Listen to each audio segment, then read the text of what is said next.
Tonight we have a study session in regards to Public Act 202, Plant Moran. Let's begin.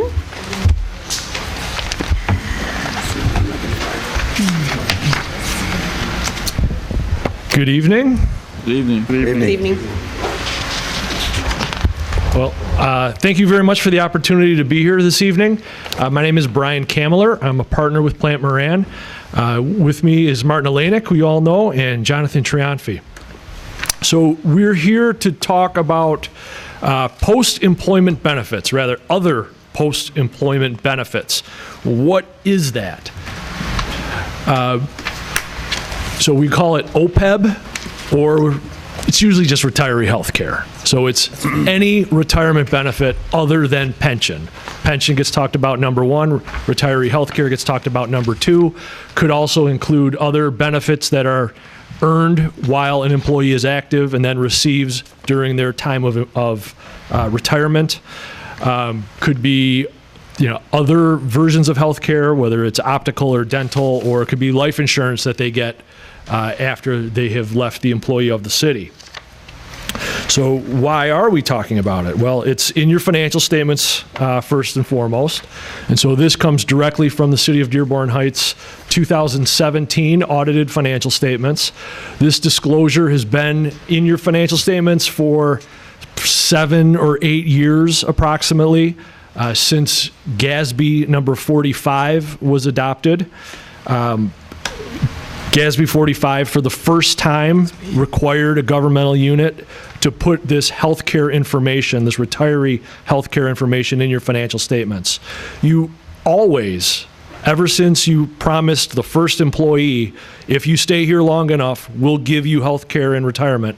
Ever since that first employee was promised that benefit, you've had this liability, but it hasn't been recognized or recorded until 7 or 8 years ago with GASB 45. Now, this disclosure here says what's recorded on your balance sheet as a liability, and that number at the very bottom of the page there, $63 million. That's what the accounting rules say up till now, what they say you have to record. But that's not the totality of the liability. It's just these accounting rules that we have to follow, what's required to go into your financial statement. But on the next page, also page 60 of your audited financials, this is the actuarial accrued liability. So this is the big, giant, scary number. This is according to actuary math, which is different than algebra or geometry. I can't come up with this number. You'd need to hire someone outside of the city and outside of Plant Moran, but you need an actuary to figure out how many people you have, take a guess how long they're going to live, take a guess what the cost of the benefit's going to be, how long are these payments going to be made, and then take the net present value of that to come up with a number that is a guesstimate, but based on good assumptions, but it is a net present value of the liability that we have to, if we were going to fully fund this liability, we would have to set aside this dollar amount today to pay out every retiree until every retiree goes on to the next kingdom. But we'd have to put aside $168 million based on the assumptions, based on the benefits today, based on these guesses as to how long people are going to live, how much the cost of health care goes up. Now, this number till now has not been recorded in your financial statements. It's been disclosed in this note of your financial statements for the past 7 or 8 years, but the totality of the liability has not been recorded on the balance sheet until now. So now we have a new GASB rule, GASB 75, that says we no longer want that $63 million number that was on the previous page. Now we want the $168 million number. Now, it's a slightly different calculation. It's not exactly the same, but it's going to be in the ballpark of this. That number is going to go on the full accrual balance sheet to say, tell the reader, we've made this promise We've hired the actuary to do the calculation, and based on these assumptions, this is the total amount that we have promised our retirees. Now, that's GASB rule. But what has happened in the past year is now the state of Michigan has it on their radar. And so last year, they passed Public Act 202, Protecting Local Government Retirement and Benefits Act. So what has happened over time is that pension, for the most part, if you go community by community, pension, for the most part, has been pre-funded. Because it's required by law that you have to get an actuarial done for your pension every year, and you have to set aside money in a trust. But healthcare, OPEB, has not had that same requirement. Still does not have that same requirement. It's not by law. You're allowed to pay as you go, which is what Dearborn Heights has done, which is what the vast majority of communities that have promised this benefit have done. It means that you get your Blue Cross bill, you pay your Blue Cross bill, and retirees get their health care. But you're not doing any pre-funding. You're not setting any money aside so that we're going to take care of it down the road. So that's why there's this $168 million liability with no assets to offset it. Because you've been doing perfectly legal, perfectly okay, perfectly acceptable. You've paid the health care bill when it came in, but you haven't set any money aside. Was a question? Go ahead, Councilman Abdullah. I had a question for you. So, I mean, needless to say, you're saying this is fine right now, but it would be a problem or a challenge if we have the same situation as we had, for example, in 2007, 6, when the market totally dropped, and the revenues coming in because of the tax base was much less, and therefore our general fund may not have that type of money around at that time. What would we do as a city if that were to come up again? Well, that's why this exists. That's why it's called protecting. Mm-hmm. Because what happens when a community is not doing financially well is they have to make cuts. So whether or not they have the ability to change retiree health care depends on a lot of things. It depends on your collective bargaining agreements. It depends on many things. Mm-hmm. But if you can't change the health care, then you're going to have to change your operating expenses. Maybe you don't provide the same level of service in police or fire or whatever else to compensate. Or you can change the health care benefit. So there are communities that have whatever they were giving, they're now giving less. So they change it midstream, even for people that money had already been allocated for somebody where they've already retired, and then midstream in their retirement, they would change the health benefits? Yes. There's a community in Wayne County that recently voted to switch from providing a healthcare policy to providing a healthcare stipend, where instead of us giving you your Blue Cross or your Aetna or your whatever, we're going to give you a couple $100 a month. And you go to the exchange and you buy whatever you like, and if it costs more than what we give you, you're going to kick in the rest. Okay, hope you could help us avoid something like that. Well, and that's what this is about. This is really the crux of why I'm here today. So Public Act 202 requires you to do certain things because the state of Michigan doesn't want you to have to get into the situation where you have to make a decision. Are we going to have to hurt the retirees, or are we going to have to hurt our current residents and cut service? What are we going to have to do to make our city continue going forward? Okay, Councilwoman Hicks Clayton. Thank you. So one thing that I've been advocating for is the establishment of a 115 trust fund for police and fire, the health care oversight, actuarial report numbers. So that way when we, through Act 345, we're taxing the residents we need to have the calculations to do so. So with that, and I'm very concerned about this whole piece, because we see what's happened, not just in Wayne County, but throughout the state, where we have municipal governments that have cut and taken away benefits and retirement. And I think that is a horrible thing for people when they've worked their entire life and they're promised and they've earned those benefits. To take that away from them in their retirement years, I think is a horrible thing. And so I want to make sure we do whatever we can to protect our employees and their retirements.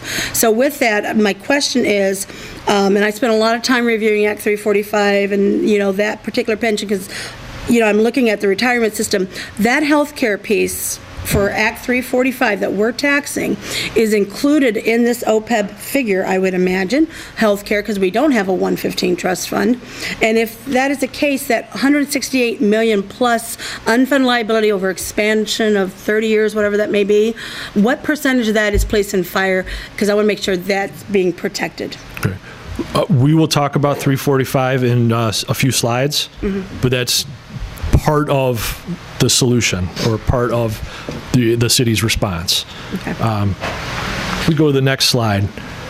So the goal of the state when they pass this public act is to make sure that you're putting, not you, municipalities that have promised this benefit, making sure that municipalities that have promised this benefit do set money aside to protect the retirees, but at the same time also be fiscally responsible so that they don't have to gut current operations. They want to protect the current residents as well. They want the cities and townships to still be able to provide service to the communities. They don't want to make those people suffer at the expense of making sure the retirees get their benefit. They're looking for a win-win.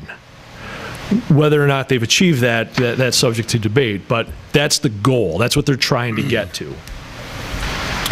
So now, how do they do this? So I apologize to the audience if you can't read that on the screen, but basically what PA 202 required was there was a form that had to be filled out by every municipality that promises both pension and retiree health care, because it's not just OPEB. This law is about retirement benefits, both pension and health care. And so there was this form, and you pulled a few numbers out of the financial statements, put it into the form, and it would calculate what your percentage of funding was. So if your pension system has $80 million and the liability is $100 million, you're 80% funded. The same calculation goes for retiree health care. If you have assets set aside, those assets divided by the liability gives you your percentage funded. In addition to that, there is also a metric comparing your required contribution for both pension and OPEB against your general fund operating budget. Because if you're spending too much of your general operating budget on these benefits, then the alternative, you have to cut service. You just don't have enough to maintain. And so if you fail those tests, and for pension, they want you to be at least 60% funded. For OPEB, they want you to be at least 40% funded. And then the percentage of budget is 10 and 12% of your general fund budget. Now, that's a really simple calculation. These are issues that are very complicated. And so that calculation is not necessarily adequate to tell you, is this plan well funded? Do we have the means to keep funding it? And so following this process where you send in the information, the state tells you whether or not you pass or fail. And if you failed those tests, then you had the opportunity to submit a waiver. And that waiver process was so that you could explain, hey, look, yeah, I failed the test, but there are other circumstances that you're not aware of because the test was prescribed by law. And the state has to follow the letter of the law. They're not allowed to make judgment calls. But this waiver process allowed them to use some judgment to say, yeah, you failed it, but there's other circumstances.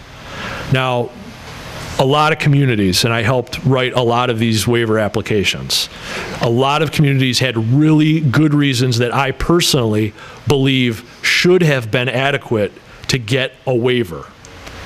and they were rejected. The state was very, very strict when doling out these waivers. Most did not get them. So if you didn't get a waiver, now you have to file an improvement plan, a corrective action plan, or a CAP. So from the date of the letter that they say, nope, sorry, you failed the test and your request for a waiver is denied, now you have 6 months to file this CAP with us.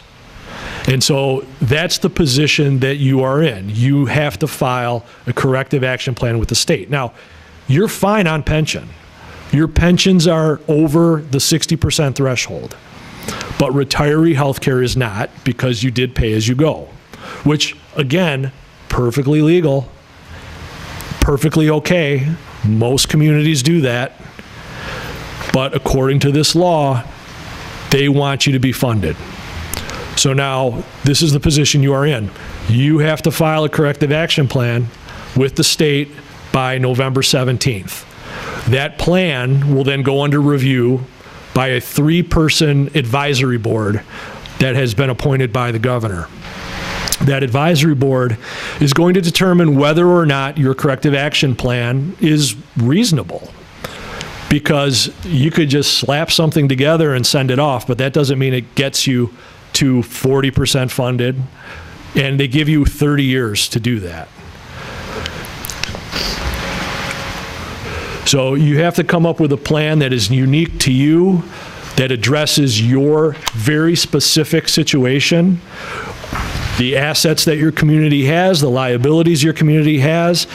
Not every community is the same. In fact, they are all different. Some have a 345 millage, but most don't. Some have other liabilities, others don't.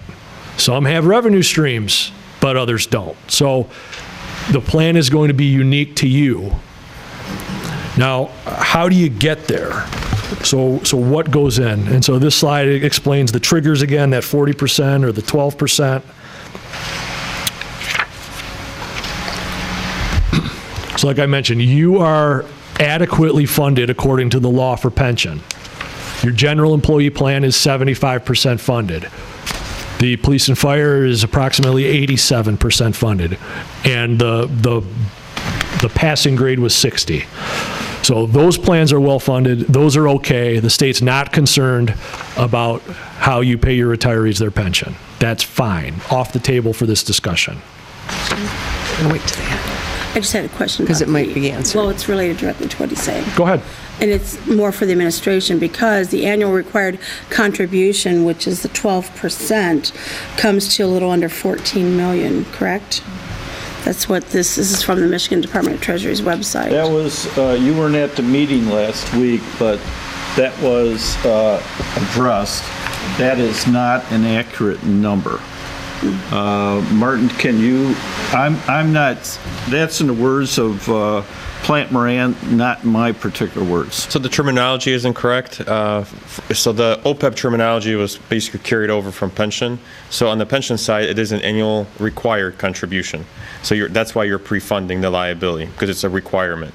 For OPEB, it's actually a recommended contribution, so that way you're pre-funding some of that liability, but technically it's not a requirement.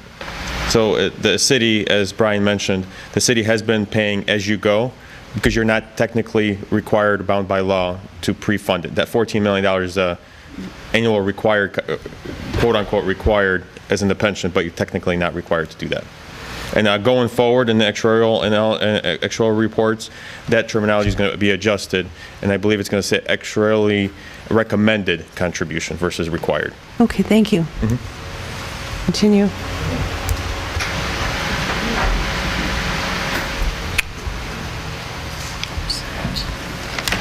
Okay, and this, the last statement here on page 10 is just that you have this 6-month window until November 17th. So now, what does the state want you to do? Well, they want you to get funded. They want you to get to 40% funded for OPEB over the course of 30 years. Now, how do you do that? Well, it's two components, right? It's how much you have in assets divided by how much do you have in liabilities. So if you can grow the assets, but don't touch the liabilities, you can get to 40% funded, but it takes more assets. If you can contribute and grow the asset number while at the same time doing something to control or even decrease the liability number, then you need fewer assets to get to 40%. So you have some options and some decisions to make.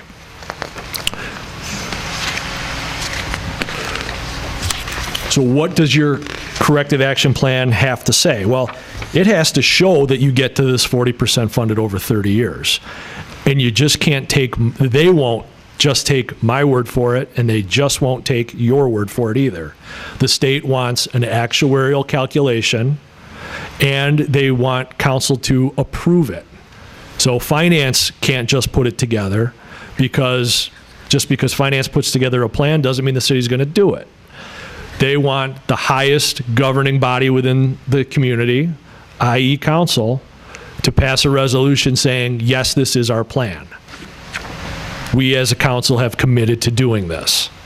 That gives the state a little bit more reassurance that it's reasonable.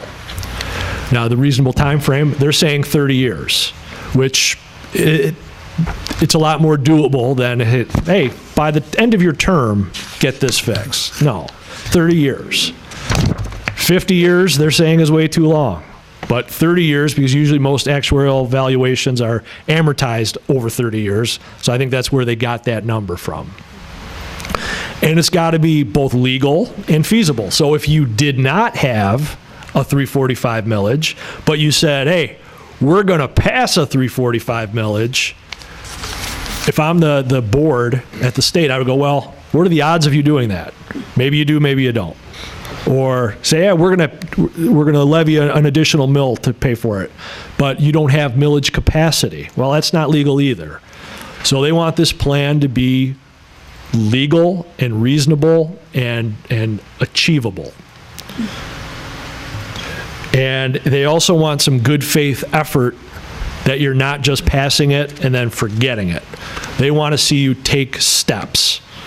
So between now and November 17th, you could have the best plan in the world, but if you've done nothing to actually make it happen, they're going to be less inclined to believe that you're going to make it happen.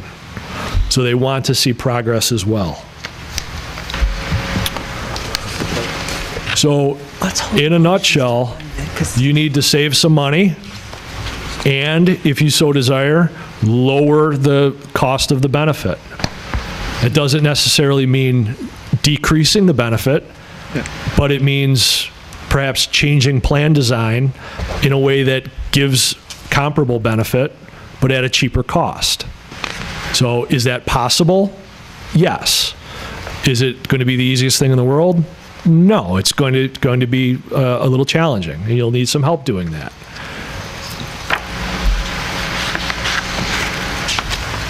So at this is a million miles above sea level looking down on the plan, but this is the bare bones framework of what your plan is going to look like. You're going to approve something. You're going to approve this plan and submit it to the state by November 17th. This, in order to save money for OPEB, it needs to go into a trust. You can't just say, well, we've got this other bank account here, and we're going to put money in this other bank account, and trust us, it's only going to go to OPEB. That doesn't work. A trust is an irrevocable place to put this money. By putting it in the trust, you are saying it's going to retiree health care, and we are legally unable to do anything else with it. You would have to begin funding. You've got to put some money into this trust to demonstrate to the state, yes, we mean business, we are committed to doing this. And if you choose to go the path of fixing both the asset and the liability number, to lower the benefit costs, you're going to have to start making some changes to your plan design. Now, we've already had conversations with Jonathan. He has some very good ideas of ways to do that. And he'll have to work with the administration to make that happen, and you're going to have to be okay with it and approve it in order for that to go on. And then you will have to demonstrate with an actuarial calculation that this will in fact get you to 40% funded over 30 years. That's kind of that's the seal of approval that someone other than the city, someone outside the city, has taken a look at your plan, the assumptions that you're putting forth, and saying, yes, based on these assumptions, we think over 30 years you hit that magic number of 40%. And then you have to begin executing this. So this is just a very basic graph of what I just said. The first column is that you have a $168 million liability in your financial statements with 0% funding. There's no blue-green piece to it. And in 5-year increments going out 30 years, you would continue to put money into the trust. That trust, because it is a trust, you're able to invest it in equities and other pension-like investments that should, over time, get you a return of 7 or 8%, not the 0.5% you're getting at the local bank. But again, you're irrevocable. You can't pull that money out. So that money grows over 30 years, and then hopefully, by making these plan changes, the liability also comes down. And so at the end of this 30 years, the math on that graph says you have achieved 40%. Council Chair? Councilman Bella was first. Just had a quick question for you. You mentioned that, not that we're going in that direction, but you mentioned there's no millage capacity for us. Why was it that you? That was a for instance. Oh, okay. So if you had no millage capacity and your plan is we're going to levy another 2 mills, that's not legal. You couldn't do it. Although to answer it, Gary, aren't we at our limit? I think we're at our limit. I think we Okay. Thank you. But 345 is outside of that limit. Councilman Muscat? Is there a way to go back to Councilwoman Lisa Hicks Clayton's question? Is there a way we could separate the pensions from the police and fire to everyone else's and put 2 accounts? We have to. The healthcare piece. Can't Right now, commingle it. Yeah, because, once we, since Act 345 is an uncapped tax, the other one, we're going to have to go ask the voters for if we raise a tax on that. If you're at your millage capacity, you wouldn't be able to ask them for an additional millage. I'm not sure where you're at in terms of your millage, but yes, you could. Bond, if we happen to bond for it, how? We don't meet the requirements. I don't believe that you have the AA rating necessary to bond for I checked with OPEB. bond counsel, went to a seminar. The treasurer found our bond counsel had a presentation, and while there is talk in the legislature to allow, we're a strong A, but you have to be a AA. And so the other thing is there's some stipulations connected with the bonding that may be problematic. So, I mean, from everything I've heard, I think the plan, if I might, needs to be bifurcated in police and fire and general government. Police and fire would be funded hopefully through Act 345, and the other piece would have to come through a combination, I would imagine, of a general fund and those employees that are part of the water system, and that would then contribute. That's my assumption. I don't know if I'm correct in that or not, but I think you're also doing the plan for Westland, and Westland is like us. Councilman Wenzel? If you can't do the millage or bonds, what's another popular way to contribute to this fund? Well, unfortunately, your options are limited. So far, what I've seen from other communities, if they don't have 345 and they can't bond, they are trying to find money within the operating budget. And so that will likely mean making some kind of change in spending habits, that there aren't a lot of new revenue options for these communities. Do you have just a guesstimate about how much we would have to fund each year to achieve that goal in 30 years? I'd have to, yeah, I mean, ballpark, you're looking at having to get to about $58 million theoretically. But with the 8% growth, that's $1 to $1.5 million a year that would be put aside. Now, depending on the mix, like the mayor was talking about, the mix of your retirees, how many are public safety versus how many are general government versus how many are water and sewer, the majority is going to come from 345. Now that, if you keep it all in, while you bifurcate the contributions, if you're keeping it all in a trust, in a one single trust, all the assets that are in there count for the whole plan. So even though you can't use 345 money to pay for the benefits of a water and sewer person, for the purposes of this calculation, all the dollars spend the same. So even if 345 was 100% of the funding to get you to 40%, that meets this purpose, but those accumulated assets could only go to paying the benefits of public safety. You'd still be doing pay-as-you-go through the general fund for everybody else. That just look good on the surface. It wouldn't be achieving the major goal we're trying to achieve here. It's getting you to where you need to be, although not perfect. Yeah. Thank you. And kind of following up on that, my thought was to build, if it's an affordable piece in the current budget for the general government, and then we have $2 million in fund balance reserves, I would leave that alone. If there is in the future some type of recession, that gives us $2 million to kind of utilize in protection that would not be necessarily in the trust right away, but would help us if there's a 2 or 3 year recession to maybe help us achieve the goals of our plan. So I don't think this is as draconian as we think, provided we can bifurcate it and use the Act 345 to pre-fund this. And if that's can be done, the other thing is it's going to be very difficult, in my opinion, maybe not your opinion, but I think all the contracts have already been negotiated, and I'm not looking to reopen those right at the moment. And my explanation to the state would be, we have commitments to these unions for X number of years. So we try to do this and make our commitments. I really don't want to go back and reopen it. Now, the council has never approved the agreement with the, we'll say the general government folks.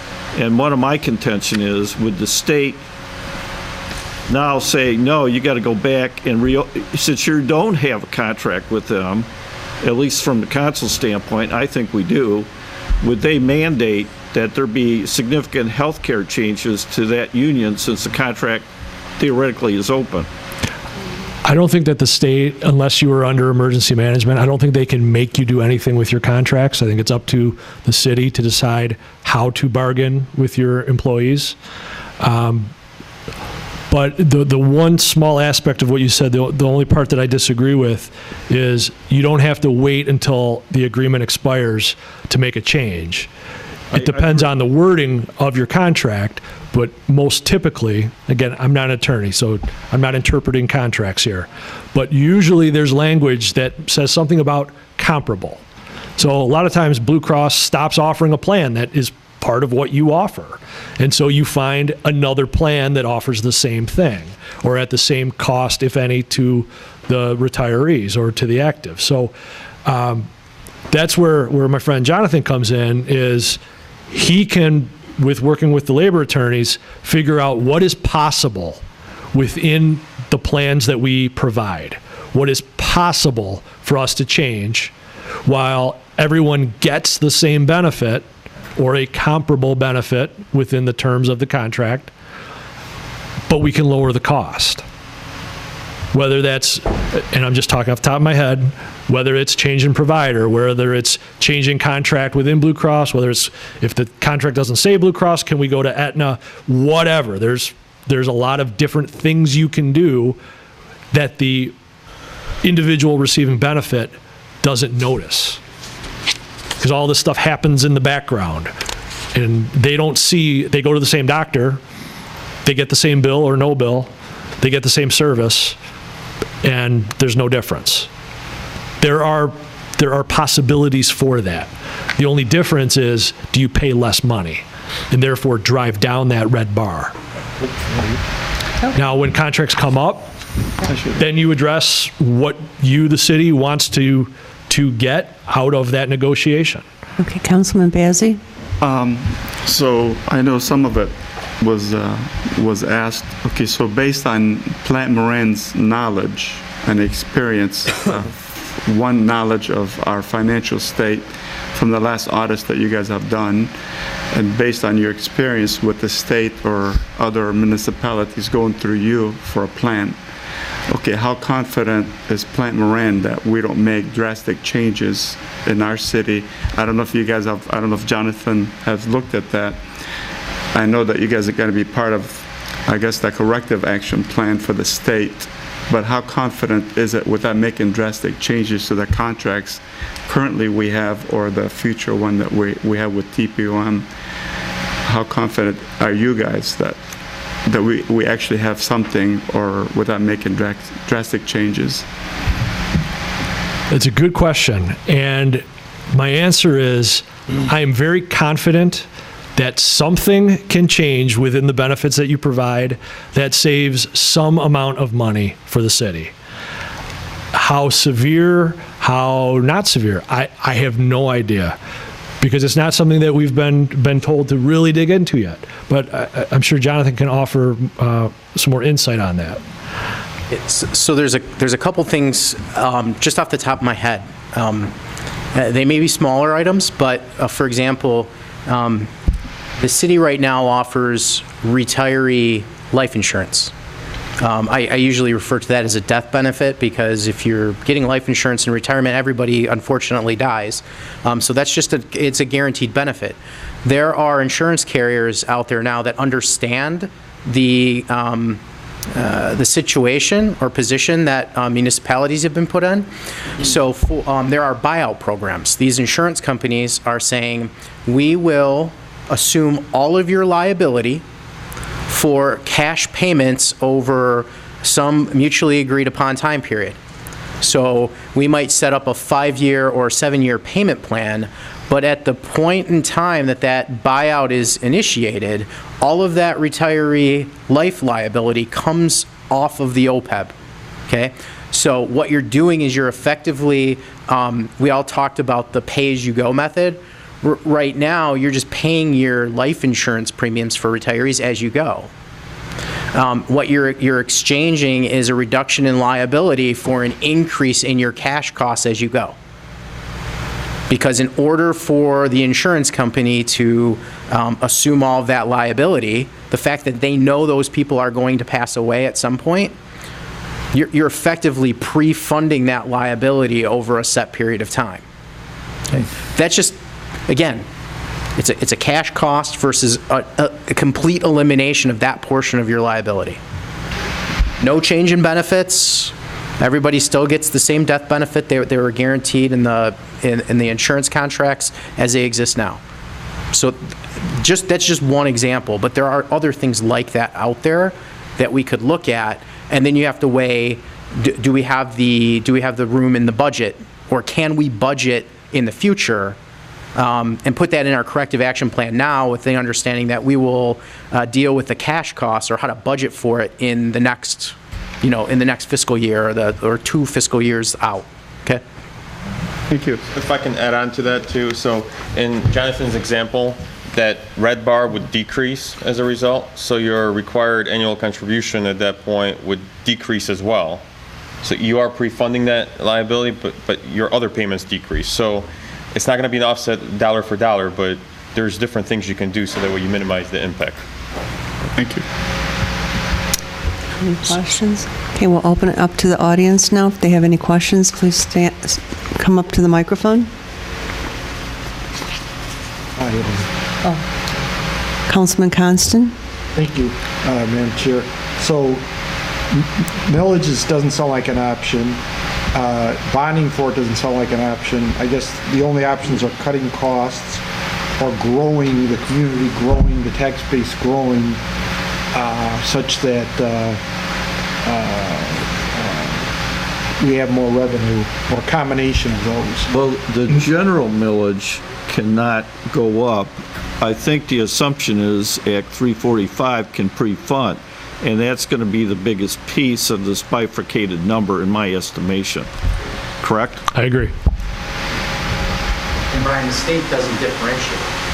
If you have a higher percentage funding for police and fire versus everybody else, the state doesn't care how you mix and match those two different populations in terms of funding. One important thing to mention too, and I know Brian mentioned this before, but looking at this $168 million number, which that's a 2017 number, so 2018, I'm sure it's going to adjust a little bit. But you don't have to fund $168 million immediately. And I know, again, Brian mentioned that, but it is over time. So if it comes out to that $1.5 million or something like that, and depending on how much police and fire is, it's not this daunting, $10 million a year or something like that you have to put aside. It is still a difficult number, I'm sure, because you have to look at your operating budget and make sure you make adjustments.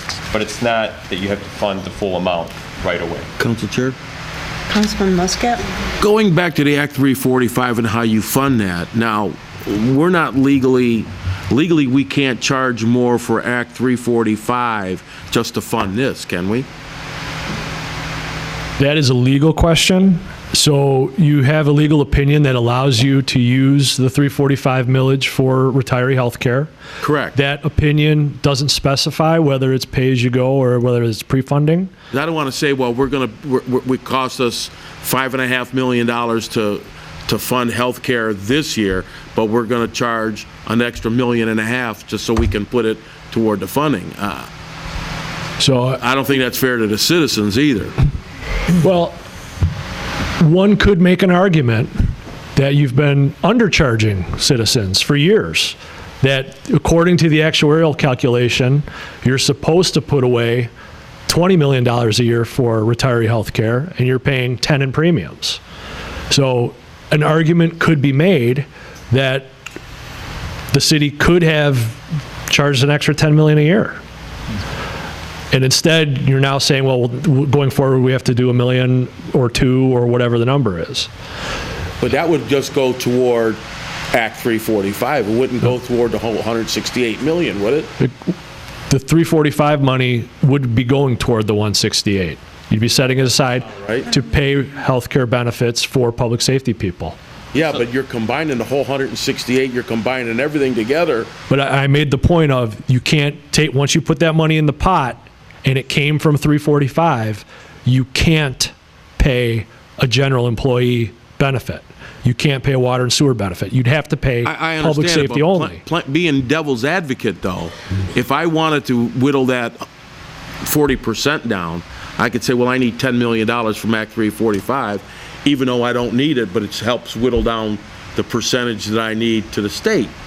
I would not recommend levying more than what the police and fire's portion of the ARC would be. That's what the point I'm getting at. $1.5 million, if that's the number. $1.5 million, I am fairly confident, is definitely doable in that scenario, and be 100% public safety. And 1 mil in this city, I think, generates $1.2 million. Am I correct? Approximately.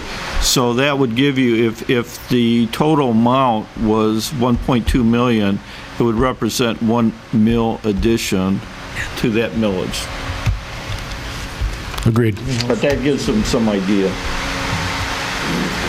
Council Chair, I have a few questions, if I may. Go ahead. Jonathan suggested something in terms of accounting for this by pre-funding. Is just because it's going to end up being pre-funded by virtue of, say, getting rid of that benefit by pre-funding it and then paying it over the course of time, is that mechanism in and of itself going to cause that to be considered to be no longer computed in this calculation? Is that what you're saying? Or are you just saying that that's a way to end up having someone else assume those liabilities for us? It's a way to have somebody assume the liabilities. Okay, so it doesn't necessarily change the accounting with regard to that? It would lower the OPEB. It would absolutely lower the OPEB. Okay, based on the way they're offering it now? Correct. Okay.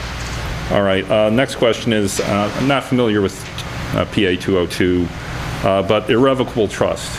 And basically what we're looking at here is, does the Act specify the mechanism in terms of irrevocability? For example, if there's national health insurance that ended up being adopted in this country, and this was an issue years ago, I remember being involved in litigation where all of the collective bargaining agreements essentially had a provision assuming that this might end up happening. Question becomes, if it's irrevocable, what can we end up spending it on? Does the Act specify that, if you know? And has anyone considered the idea that there might be some sort of Medicare for all in the future, which would basically make a lot of this irrelevant? Yeah. Those are good points and good questions. The Act does not address those situations. However, it's a law. So if the federal law changes, if something happens that there is no more worry about pre-funding this liability, then I'm sure other laws would be changed or passed to address it. And just because it goes into this irrevocable trust, there are situations where the federal government has allowed, say, pension money that was put aside in an irrevocable pension trust to be used to pay retiree health care benefits. One of my clients in Oakland County, that community was overfunded in pension, completely unfunded in OPEB, and they went through the emergency management process, and they were allowed to take that pension money that is supposed to be ironclad, locked down in a trust for pension, but they had too much. They were allowed to use it to pay health care. That's part of my concern, because once we put it in an irrevocable trust, then if the trust ends up basically, let's say, being eliminated, at that time the corpus of the trust has to end up being distributed to someone, and normally it's going to end up being some beneficiary. I'm wondering if the statute has any sort of requirement with regard to who the money would end up reverting to, because that could make a huge difference in how we end up proceeding, say, for example, through a MERS plan or through a plan that basically, a Section 115 plan that I come up with that potentially provides something along those lines, so that we're not sitting here having our money sitting there not being able to be used in the future for other important city priorities. Yeah, the Act does not address those situations or does not speculate on what might happen. Just based on present day, present facts and circumstances, this is what the law is requiring. I got a general question.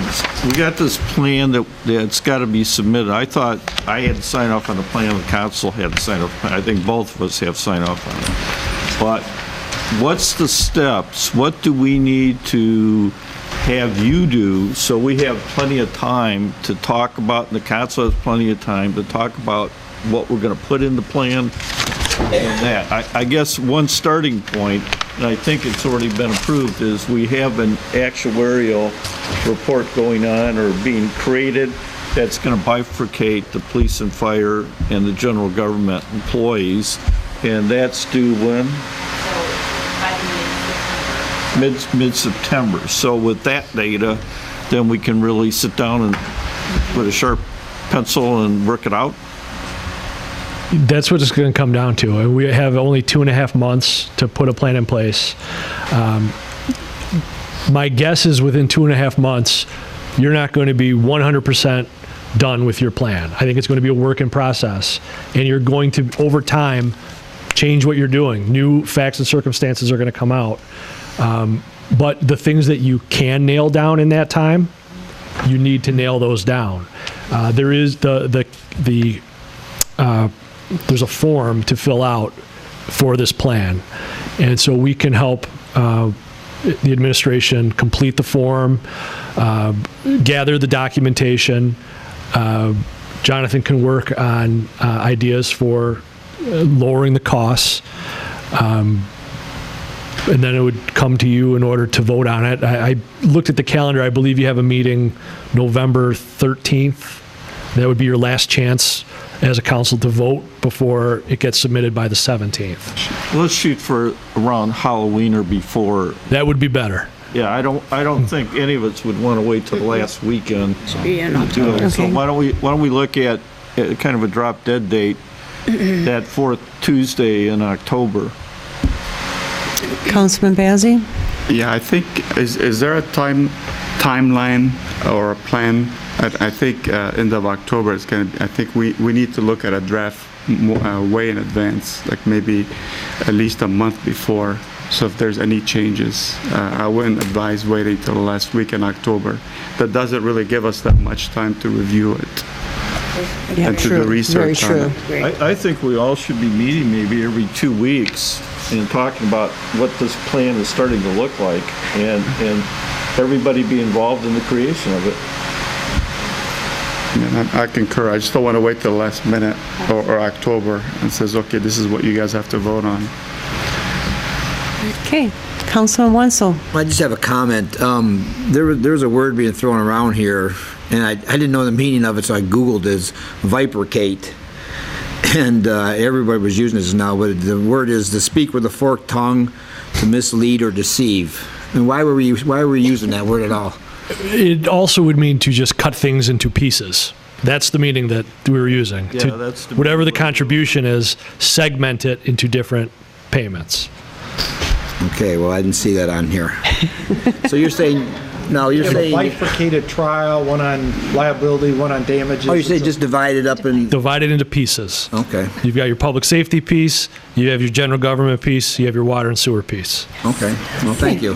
Do either one of you have a recommendation or a feeling? I talked to the city attorney earlier, and MERS has always been a group for those who are having difficulty, but do you see us utilizing MERS or going with our own Trust 152, two of them? Either way is fine. MERS is a fine product, but the concept of the trust could be at any bank or financial institution. It's just a matter of saying and taking action to make it a 152 trust that this is only for retiree health care. So whether you manage the money yourself, you hire an investment manager, outside of MERS, you use MERS, any of them are viable options. And my assumption is that by the due date for this plan, we don't actually have to institute all these deposits by that date, but we have to present a plan, and then within that plan would be a date that we would agree that we're going to set up the trust, we're going to make the contribution and that. Am I correct in that? Correct. The trust can be established very quickly. But if you're going to use Public Act 345 money, you don't have a tax levy between now and November 17th. So it would be physically impossible to do that. But as part of the plan, the council can pass a resolution that says we will use that in the next tax levy or the next available tax levy. So the plan is going to have a lot of we will and we shall, because you can't possibly do all of this in 2.5 months. Good. Thank you very much. Any questions from the audience? Okay, at this time, we'll end the study session. We'll take a break and come back in about 10 minutes approximately.